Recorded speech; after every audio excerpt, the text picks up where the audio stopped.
Now, I say that I won't run out of ideas, but I have at the same time, because what is going on, YouTube? My name is Brandon Deon, if you didn't already know that, and thank you for stopping by my channel. In this video, you guys, I want to talk to you about how I am never going to run out of Instagram ideas. I'm going to let you know why, and I'm going to talk about some other things like expanding into different niches and why not everybody is going to do well on Instagram, even if they seem like they are at first. Anyway, let's get into this video. Alright, so I don't know how long you've been following me on Instagram for. Maybe you're not even following me. I don't know. I don't know who the hell you are. But anyway, I will never run out of Instagram ideas. I will never run out of video ideas, despite the fact that almost every day I don't know what I'm going to do. Seriously, I just filmed my video for tomorrow. Like, I just finished with it, and I don't know what I'm going to do tomorrow. I have no idea, but I am still going to think of something. So basically, I'm never going to run out of ideas because, think about it, we're on the internet, right? So there's so many ideas that have already been done and videos that have already gone viral for me to imitate. And there's nothing wrong with that. When I was in jazz school, we were taught to steal licks from other musicians, like famous musicians, and then put them into our playing. Since that was preached so much, like steal licks, steal these licks. That's what we did, because if we actually stole licks, then we were marked higher. We got better grades for stealing licks and sounding more authentic, you know, sounding more jazz-like. So stealing is something that I have done, I've been taught and will continue to do, and will continue to attribute it to success.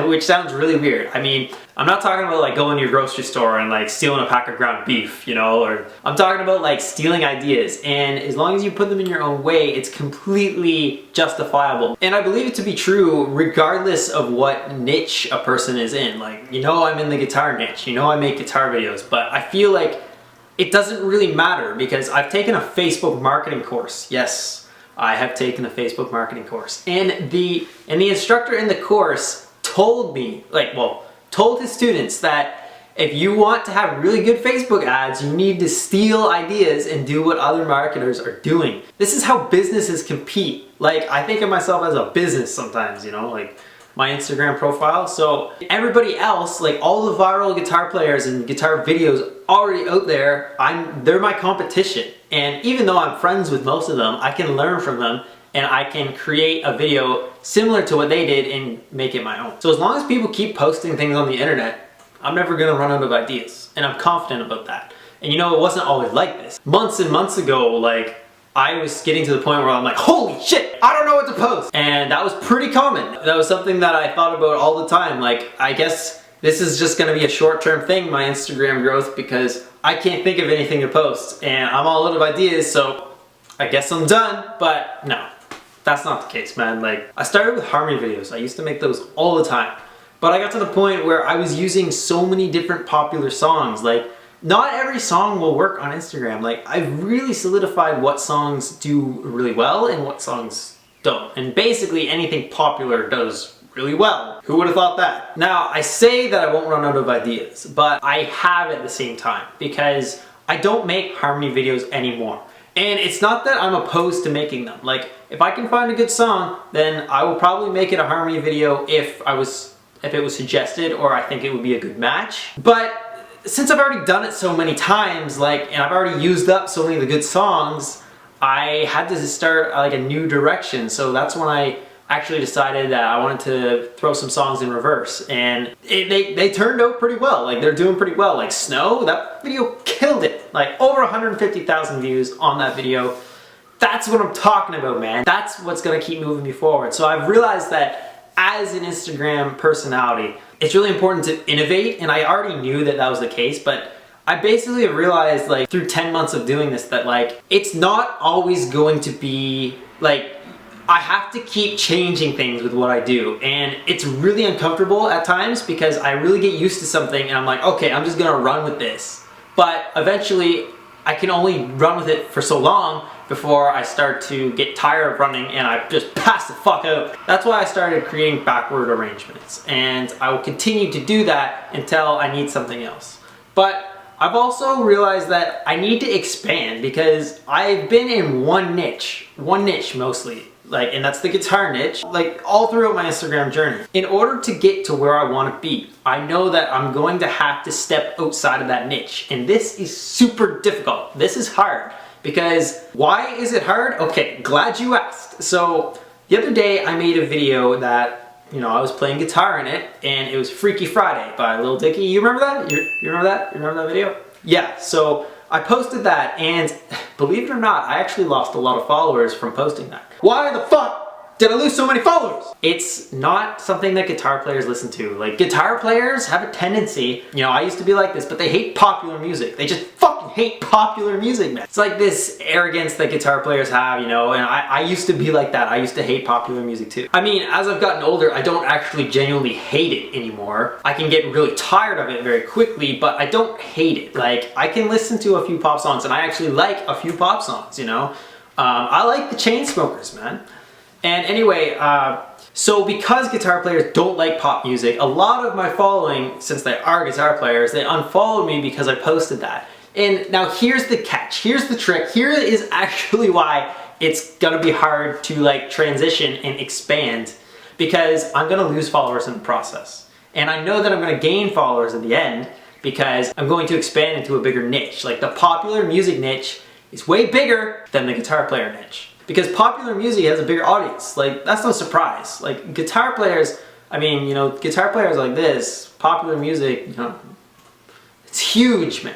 It's tricky because I want to like transition into a more popular niche, but I don't want to lose the people who already follow me.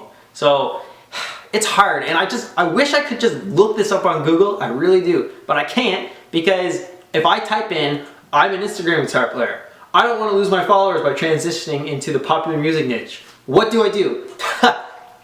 There's no results for that shit, man. Like, I'm on my own, and I don't have anybody that I can ask that I'm aware of about this kind of thing, because as far as I know, I'm the only one that's doing it. I don't know anybody else that is like, kind of like traveling the same path I am, and I feel like I'm kind of like pioneering a certain path. I don't know. Alright, and by this point in the video, I'm actually like really starting to like get off of the subject that I titled the video, like why I will actually never run out of ideas. But that's okay, because if you're still watching, then you actually might be interested in what I'm saying. Oh, here's another thing though. You know, having been in Instagram so heavily for 10 months, I've realized another thing as well that I want to talk about that you guys actually might find interesting. So check it out, listen up, man. I've seen a lot of Instagram people, I've seen a lot of Instagram influencers pop, you know, like they've shot up, like they've gained like thousands and thousands of followers in like such a small amount of time, you know. And of course, I'm really only looking at the people in my niche because that's who I'm surrounded by. But I've seen like, there were people that used to be way bigger than me that I have passed. There have been people that have been smaller than me that passed me, and then I passed them again. And there are people that like really start to explode, and then they just kind of like, they'll be like, shh, and then they'll be like, shh. And the reason for that is that hard work beats talent. I know that's cliche, and I'm not trying to be cliche, but it's true, because some of these people have been more talented than me. You know, I can admit that. There have been guitar players who were smaller than me, they caught up to me, and then they weren't as consistent with their content, and then, you know, I passed them again. And a lot of people on Instagram will have some sort of explosion at some point, you know, as long as they're actually making good content. Like, you can't suck. Don't suck, because that, you're not going anywhere, like you're not even in this conversation. But, and I've seen these people just explode, and they can't maintain it. Like, maintaining it is so much harder. Like, so many people think, oh, I just need like one viral video and like I'll be huge, I'll be the next big thing. But that's not true at all. You have to actually like maintain those viral videos and keep putting them out and keep making them and keep being creative, which brings me back to what I said earlier. I'll never run out of ideas because there's already so many different viral videos to choose from. That's where a lot of people get caught up, is they can't maintain it, and then they start to disappear. They start to fail. Me, I've been hanging on. Like, August was an insane month for me, man. Like, I gained over 10,000 followers that month. There's somebody on Instagram that I saw earlier today gained 10,000 followers in a week. It was some guitar playing girl. You know, women always have a faster time growing, especially if they're Like if there's a hot girl guitar player, she's gonna grow way faster than me, and that's just how it goes. Like I'm not mad about it, because just gotta, you know, I'm not a hot girl, so that's just how it goes. She doesn't actually put out that much content. She doesn't make that many videos, so she's at like 25-ish thousand followers right now. She literally gained 10,000 in a week, man. Like, what? That's insane, man. But I don't think that she is going to maintain it, because she doesn't put out that many videos, man. She doesn't put out a lot of videos. So yeah, this is like completely off what I was making this entire video about. But yeah, you know, 10 months of hustle. This is only the beginning, man. Like, still have so much more to do. Anyway, my battery's about to die, so I'm gonna end this video. But if you guys are watching to the end, you know I appreciate it. Make sure you subscribe to my channel, follow me on Instagram, and I'll see you guys in the next video.